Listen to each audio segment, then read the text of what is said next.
Ya, saya kira kalau dalam sistem kita Ya. tegas sekali sebenarnya dikatakan di situ bahwa memang presiden tidak boleh berkampanye. Dan barangkali kalau saya melihat ini pilkada dan sebuah pemilu ini yang begitu terkonsentrasi kita tetapi tidak menambah bobot daripada demokrasi kita. Itu yang tadi pagi saya pikir wow. Kalau ini tidak ada dan kemudian kehilangan trust atau kepercayaan terhadap sistem peradilan dan hukum itu sebenarnya sangat berbahaya sekali bangsa itu.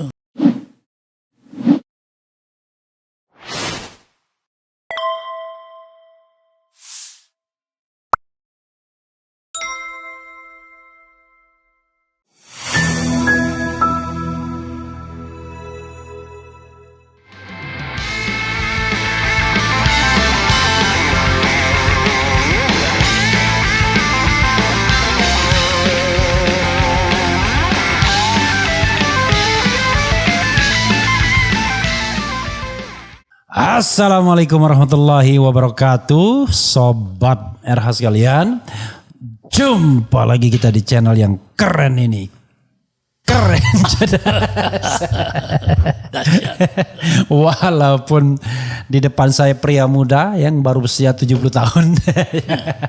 Karena menurut WHO kan 60 masih pemuda. Oh iya. Jadi ini baru 10 tahun jadi pemuda. Oh, jadi pemuda ya. 60 tahun masih pemuda. Ya, Dr. Marwar Arsiahan. Selamat siang. Selamat siang. Sudah bisa dibilang opung. Oh sudah. Alah sudah harus opung. Cucu berapa Pak Maru? Ya 5 lah. 5. Tapi ini harus dekat. Enggak, 5 cucu. 5 ya.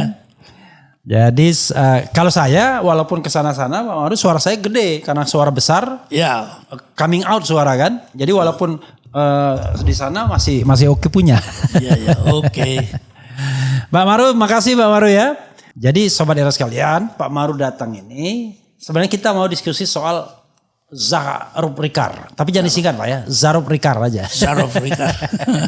Jangan disingkat nama gawat. depan dan belakang ya. Jadi buat soal Zarub Rikar, tapi karena ini pilkada, saya memerlukan untuk tanya Pak Maru untuk hal-hal yang terkait dengan pilkada dan tentu dengan pengalaman dan pengetahuan beliau. Pertama Pak Maru, sebelum kita bicara tentang pilkada, saya mau menggoda Pak Maru. Sebenarnya pertanyaannya sumir. Kalau Pak Maru lupa pasalnya nanti gak apa-apa. Presiden itu boleh gak berkampanye untuk pasangan calon? Dari sisi apapun, dari sisi etika publik, dari sisi hukum, it's up to you. Ya, saya kira kalau dalam sistem kita Ya. tegas sekali sebenarnya dikatakan di situ bahwa memang presiden tidak boleh berkampanye kecuali kalau di dalam pilpres dia boleh karena dia misalnya ikut mencalonkan masa jabatan berikut. Incumbent. Tapi dalam hal-hal yang lain ya tentu saja. Bahkan di dalam pengalaman kita masa-masa yang lalu, netralitas daripada seluruh pimpinan, seluruh pimpinan pemerintahan. Tidak usah misalnya kalau di dalam pilkada gubernur, tetapi ke bawah itu menjadi ukuran kita di masa lalu untuk menentukan terjadinya pelanggaran yang disebutkan TSM itu, yaitu struktur dipergunakan. Maka itu menjadi sesuatu yang sudah terbukti dengan sendirinya lah. Apalagi kalau dalam sekarang ada, bahkan saya dengar ada surat itu yang menyatakan. Tidak hanya surat tapi endorsement juga. Iya, ada surat yang mengendorse. Surat ada, kemudian video ada juga. Nah, itu menurut saya sudah jelas apakah pernah berubah norma-norma tentang netralitas struktur pemerintahan itu. Saya belum pernah baca itu, tetapi sejak masa Jokowi ini barangkali itu yang menjadi perubahan saya guide sedikit Pak Maru, karena saya juga nggak baca, mudah-mudahan saya tidak salah, kan saya baca berita saja. Jadi norma yang dipakai untuk membolehkan itu adalah norma Undang-Undang Pemilu, Undang-Undang Nomor 7 Tahun 2017. Ya betul. Yaitu norma bahwa presiden itu bisa berkampanye asal menjalani cuti. Betul. Dan tidak menggunakan fasilitas negara. Ya. Itu. Tetapi norma di dalam Undang-Undang Pilkada yang lex spesialis mengatakan bahwa pejabat publik dilarang mengambil sebuah keputusan yang menguntungkan atau merugikan sang calon.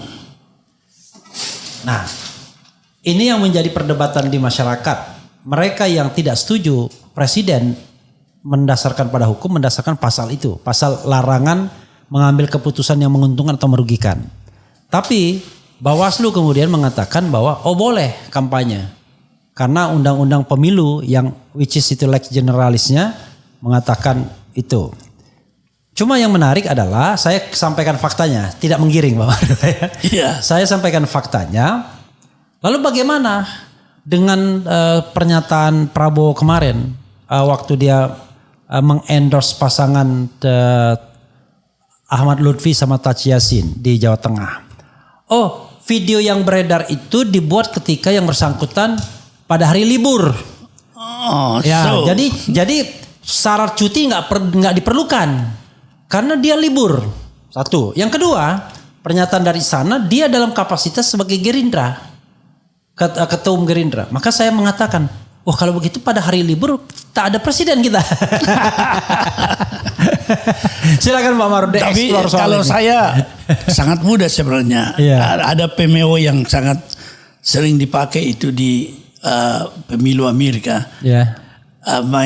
My loyalty to my party ends when my loyalty to my country begins. Jadi begitu terpilih seorang pimpinan partai menjadi seorang presiden, dia tidak ada lagi suatu sebutan untuk mewakili partainya karena dia sekarang sudah milik seluruh bangsa. Oleh karena itulah di dalam suatu pemilu seperti local election seperti ini, pilkada, maka seorang tafsir terhadap apa yang dikatakan oleh Bawaslu itu semua harus kita hilangkan. Kita meletakkan presiden itu sebagai seorang yang memiliki kepentingan semata-mata persatuan dan kesatuan bangsa, sehingga posisi dia tidak boleh diseret ke kiri dan ke kanan. Semua tafsir yang di luar itu dari moral of the constitution void, null and void. Tetapi sekarang ini kan kita untuk menegakkan konstitusi sudah sukar sejak Pak Jokowi ini memberikan pembelajaran yang buruk, mengobrak-abrik MK dan Mahkamah Agung itu dalam dua suatu kesempatan tentang jadi Pak Maru dan saya ini barangkali kalau dari sisi cara berpikirnya sama, schoolnya sama kita. Jadi memang begitu. Makanya saya juga bertanya, buat apa lagi menjadi ketua umum partai ketika sudah jadi presiden? Harusnya berhenti dia jadi ketua umum partai. At least dia menyatakan menyerahkan pengurusan itu kepada walaupun barangkali untuk stabilitas partainya dia tetap di situ. Tetap. Cuma dia tidak ikut dalam sehari-hari, diserahkanlah kepada ketua hariannya kan. Betul. Tapi ini enggak dalam itu. Jadi jelas Bawaslu. Saya mengatakan keputusan Bawaslu yang mengatakan tidak ada pelanggaran itu keputusan yang sontoloyus. Itulah orang tidak terbiasa melihat hukum dan konstitusi dari sudut etik. Apa yang merupakan yang terbaik bagi bangsa itu menjadi ukurannya, bukan karena kita menafsirkan dari satu norma tertentu kemudian padahal kita tarik. Kalau dia mau menafsirkan norma pun normanya juga nggak pas juga. Tadi normanya adalah kampanyenya boleh seorang presiden kalau dia cuti dan tidak menggunakan fasilitas negara. Begitu didapatkan ternyata tidak cuti, maka dikatakan karena itu hari libur. Maka saya katakan hari libur menurut versi Bawaslu tak ada itu yang namanya presiden. Kita sekarang kurang percaya dirilah dalam mencoba meletakkan posisi daripada konstitusi dan norma hukum menurut versi yang kita pahami selama ini. Mestinya karena public ethic itu harusnya di atas dulu. Dia menjadi guidance dalam menafsirkan sebuah norma Itu yang disebutkan oleh siapa itu? Dworkin itu, the moral reading of the constitution. Kita baca itu semua adalah norma etik, aturan-aturan konstitusi dan hukum itu. Dan itu tidak boleh kita anggap ada norma yang bertentangan dengan norma etik. Kita harus memilih norma etik sebagai norma yang tertinggi. Apalagi presiden itu sudah dikatakan Presiden Republik Indonesia. Iya, betul. Not Presiden Gerindra. Ya. Jadi dia belongs to the country, belongs to the state, bukan belongs to the Ya, to the country ini kan. Iya. Oke, ya, memang ini satu masalah berat juga bagi kita.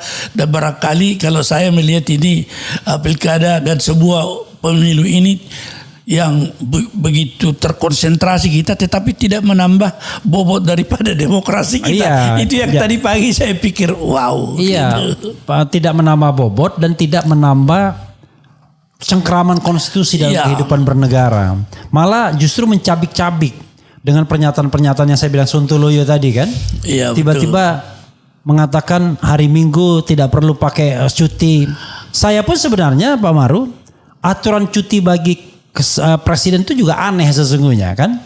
Harusnya kan dia kan eksepsional bahwa dia boleh kampanye in case dia incumbent kan begitu. Ya itu saja sebenarnya. Iya, karena dia nggak mungkin dibelenggu untuk tidak kampanye, orang dia calon juga. Ya dia calon, gitu. Tentu harus berjuang juga. Iya. Aneh kalau dia tidak berjuang. Tetapi begitu dia tidak menjadi bagian dari kontestasi, ya dia the President of Republic of Indonesia. Ya betul. Nah, itu barangkali yang harus mungkin ya untuk mencari juga penyelenggara pemilu yang betul-betul independen itu menjadi problem bagi bangsa kita. Karena dari awal memang sudah disortir yang independen dan berani pasti nggak menang.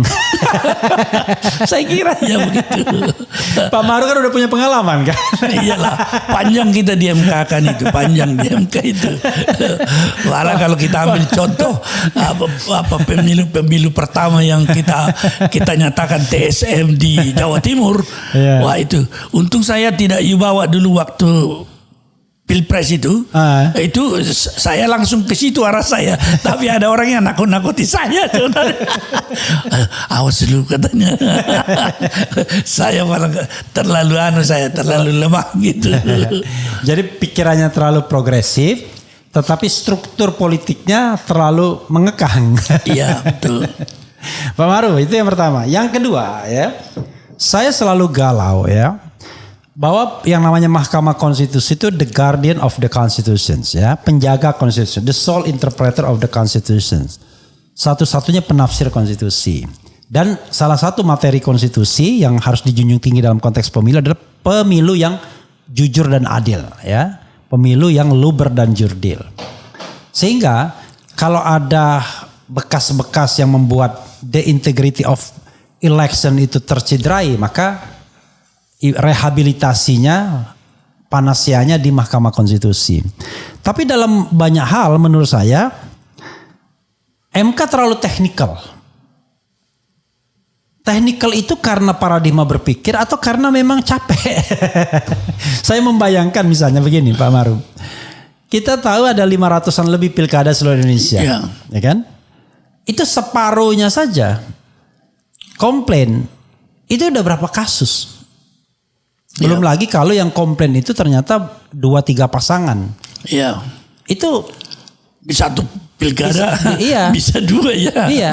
Nah, saya membayangkan akhirnya bagaimana kualitas sebuah putusan itu kan tidak hanya ditentukan oleh integritas, tapi juga waktu yang tersedia, masuk akal kan. Ya. Jangan sampai kemudian ketidakmampuan MK dalam menggali masalah dibebankan kepada pencari keadilan. Karena kalau saya lihat misalnya pencari keadilannya dikasih waktu cuma 5 menit itu menerangkan gitu kan. Iya betul. Gak boleh lama-lama.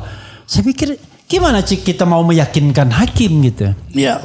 Oke, silakan Pak Maru mau masuk dari mana. Tetapi kegalauan saya adalah bagaimana kita bisa menemukan atau memperbaiki sebuah pemilu yang terlanjur tercederai dan oleh praktik-praktik yang tidak luber dan jurdil, terutama money politics contohnya. Iya, jadi di sini yang menjadi masalah berat adalah time frame yang sempit itu, tetapi dalam suatu kualifikasi pembuktian yang sangat-sangat ketat yang disebutkan sampai harus memperoleh apa yang disebutkan keyakinan hakim kan, yang sebenarnya kalau kita lihat itu sebenarnya di dalam perkara-perkara pidana itu terjadi, tetapi dibawa juga ke dalam pemilu yang menurut saya di dalam konstelasi wilayah yang begitu luas, terutama kalau di dalam pilpres itu, apa yang dikatakan suatu pembuktian dengan standar yang dipakai di dalam peradilan yang biasa itu sebenarnya bukan, itu tidak bisa lah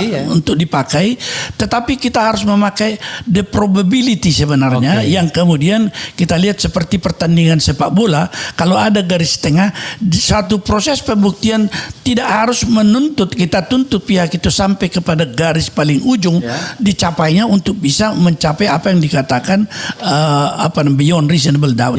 Tetapi siapa yang bisa melewati garis tengah dan juga dengan pemikiran seperti dalam suatu permainan, bukan permainan lah, pemilu seperti ini, di mana kita melihat satu karakteristik daripada para penyelenggara peserta kemudian seluruh pemerintahan yang dikatakan itu di dalam bukan temuan ya, satu prinsip pelanggaran yang dikatakan terstruktur, sistematis dan masif itu tidak menuntut sebenarnya adanya suatu alat bukti minimal yang meyakinkan, tetapi justru adalah alat bukti yang probability-nya telah sampai kepada keyakinan kita.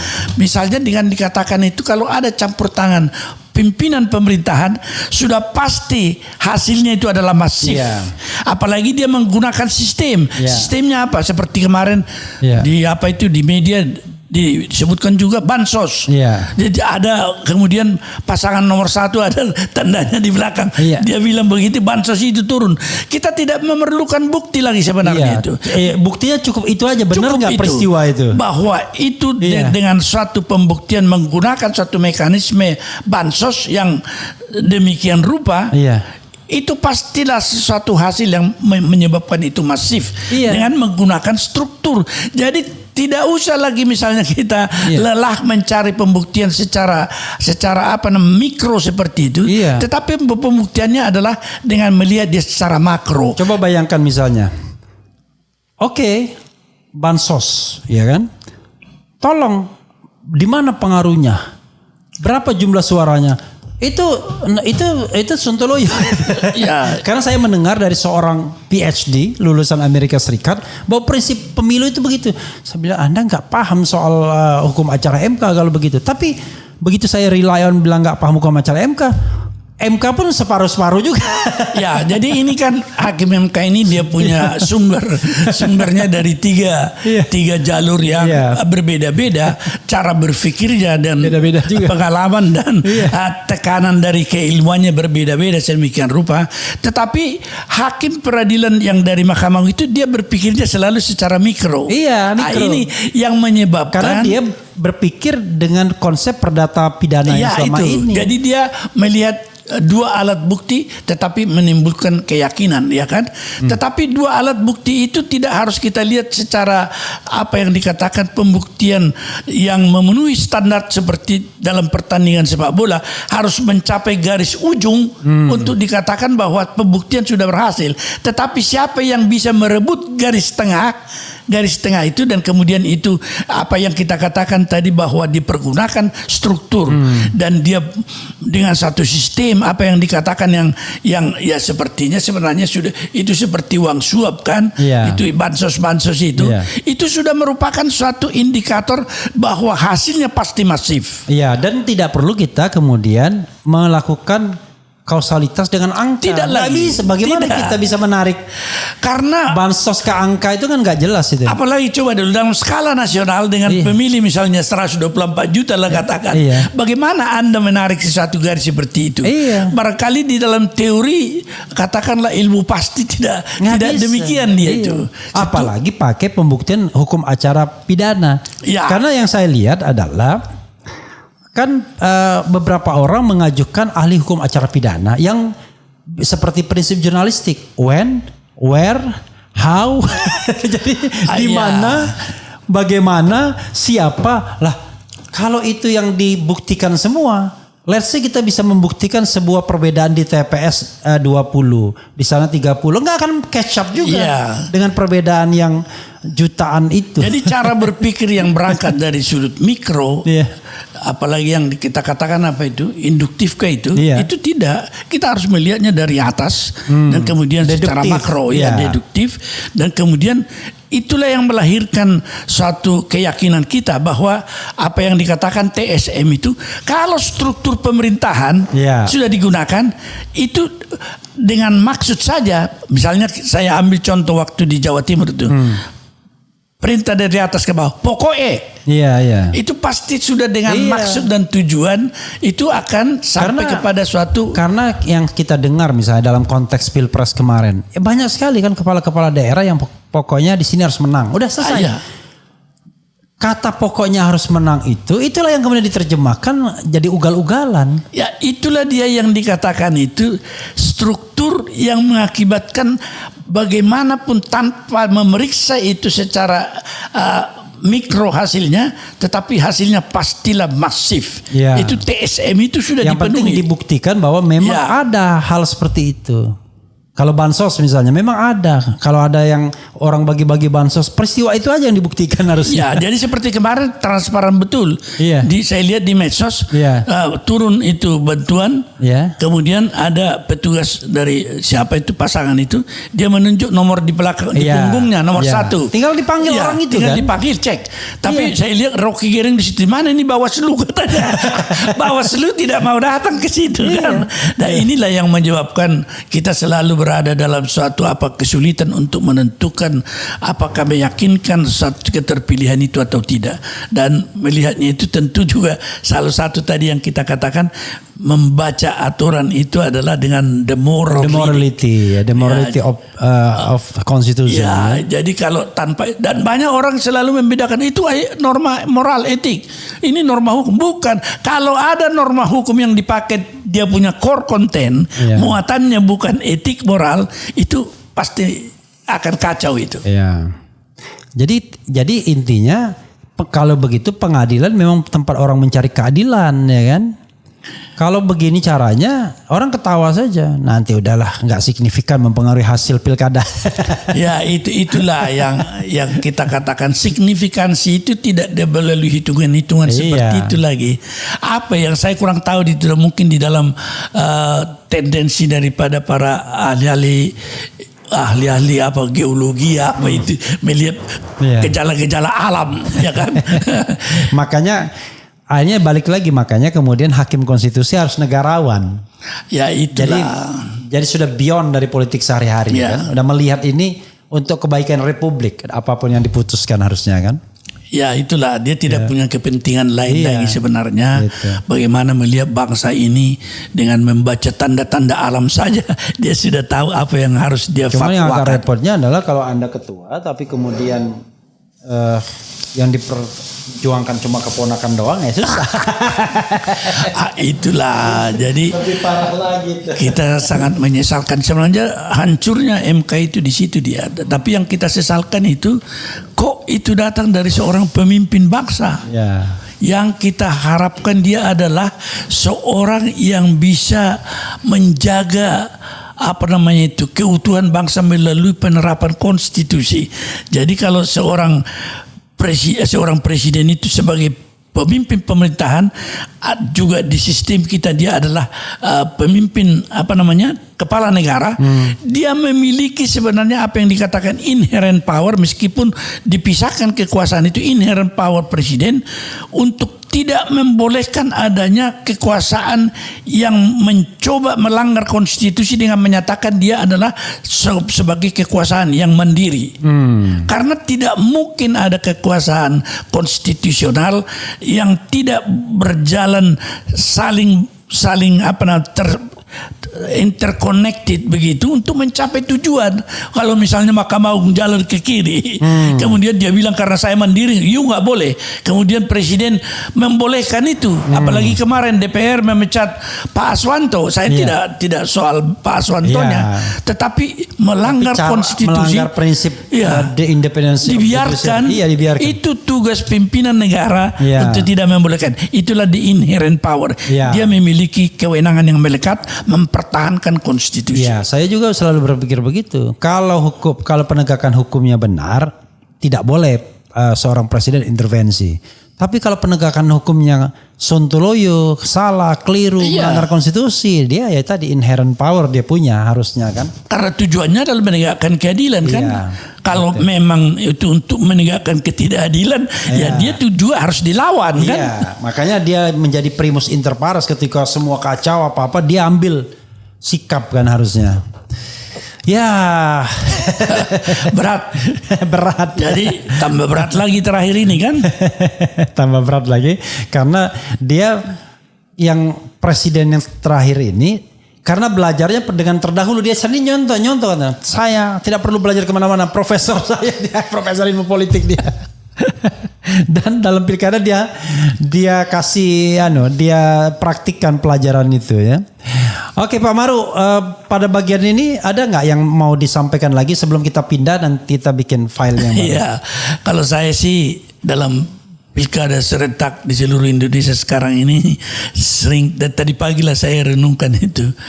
Ya makin banyak pemilu kok tidak semakin demokratis rakyat dan negara makin kita.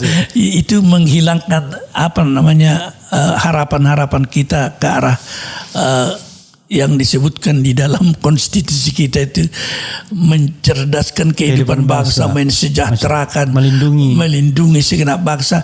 Saya agak tambah tadi pagi itu, dan kita tentu saja sebagai seorang yang sudah akan mau lengser dari dunia ini, saya selalu terpikir anak saya generasi muda kan, bagaimana mereka membaca dan terpengaruh oleh kondisi ini, dan inilah yang menjadi tanggung jawab seluruh bangsa, pemimpin bangsa, para mereka yang berminat atau yang berjuang untuk menjadi gubernur, kepala daerah, bupati, wali kota, harusnya sama dia punya slogan dengan visi yang tertanam dan perjuangan yang ditanamkan. Kita melihat ke depan bagaimana akan semakin lebih baik ini dari sudut hukum tentunya. Kalau kita karena background kita, kita senantiasa melihat hukumlah harapan kita. Tetapi banyak pemimpin yang menganggap hukum itu mengganggu justru. Padahal kalau kita katakan ini, selalu saya ulang-ulang ini, bahwa pembangunan ekonomi itu bukan hanya dibangun dengan infrastruktur yang bisa dilihat begitu ya, seperti jalan raya, pelabuhan, lapangan terbang, kereta api cepat dan lain sebagainya. Tapi ada yang disebutkan intangible infrastructure. Itulah yaitu sistem hukum dan peradilan itu yang akan memberikan kepastian orang baik di dalam berusaha maupun di dalam prediksi-prediksi mereka dalam mencoba suatu badan usaha seperti apa ke depan. Karena kalau misalnya ada konflik, kan, dia bisa berharap kepada suatu peradilan yang memang mampu untuk memberikan keadilan itu dan mengayomi. Kalau ini tidak ada dan kemudian kehilangan trust atau kepercayaan terhadap sistem peradilan dan hukum itu sebenarnya sangat berbahaya sekali bangsa itu. Berat bangsa itu berat. Saya inilah yang menjadi pemikiran saya ya, di dalam usia seperti ini kita sudah expect anytime the call from the heaven kemana kita, tetapi ya kita tidak pikirkan itu betul, tetapi menjadi pemikiran kita. Semakin hari kita melihat semakin tidak ada cantelan kita di dalam sistem hukum dan peradilan, dan seluruh lembaga itu kalau saya melihat itu kehilangan harapan. Tetapi saya selalu teringat Pak Mokhtar Kusumatwaja dulu, dia Menteri Kehakiman juga selalu memberikan ceramah itu sama kita itu. We are katanya desperate sekarang ini. We are desperate, but not without hope. Bukan tanpa harapan. Tapi kepada siapa kita meletakkan harapan ini? Saya sekarang tentu saya sama Pak Prabowo lah kan. Jadi kalau saya misalnya mengatakan bahwa kok setelah tanggal 20 Oktober kok saya nggak merasa nih ada pergantian kepemimpinan nasional. Itu kan skeptisisme seorang Refli Harun. Tetapi dalam hati kecil saya berharap Prabowo tidak begitu. Tapi saya sudah mulai tadi putus harapan, desperate juga saya. Kenapa? Begitu dia janji untuk melaksanakan undang-undang dasar dan segala undang-undang dan peraturannya seluruh-seluruhnya, beberapa jam kemudian malamnya dia sudah melanggar undang-undang. Dia langgar penunjukan Mayor Teddy sebagai pejabat di institusi sipil yang tidak dibolehkan oleh undang-undang TNI. Lalu untuk menyesuaikan dibongkarlah itu birokrasi sekretariat kabinet. Ini bukan setingkat menteri tapi cuma eselon 2 katanya, karena mayor TNI nggak bisa, eselon 1 pun nggak bisa dia. Jadi aduh, rasanya gimana begitu ya? Tapi saya melihat Pak Prabowo masih penuh harapan lah bahwa ini membutuhkan adaptasi ya barangkali dari pidato-pidatonya, apalagi tadi pagi saya dapat satu janji dia berenang dikirimkan orang kepada saya, dia akan tetap tidak takut, tidak mundur. Dan saya pikir ada juga satu hal yang menurut saya dia sedang dalam proses transisi dan adaptasi ini. Dia tentu terhutang juga kepada Pak Jokowi. Jadi ini harus dibayar dulu kan. Itu namanya di mana-mana hutang dibayar. Kita anggap ya, tapi penunjukan mayor TNI itu tidak bayar hutang gitu. Itu mungkin nanti bisa diluruskan lagi. Itu personal interest itu. Tetapi katakanlah endorsement dia kepada Cagup Jawa Tengah, utang dia. Endorsement dia kepada Jakarta, utang dia. Tapi dia tidak endorsement Sumut kayaknya ya. Saya belum lihat gitu ya. Tidak endorsement Sumut. Belum saya dengar. Iya, jadi yang dia endorse itu Jawa Tengah, DKI, kemudian yang saya tahu Banten. Jawa Barat pun dia tidak endorse karena yakin sekali menang kelihatannya. Iya.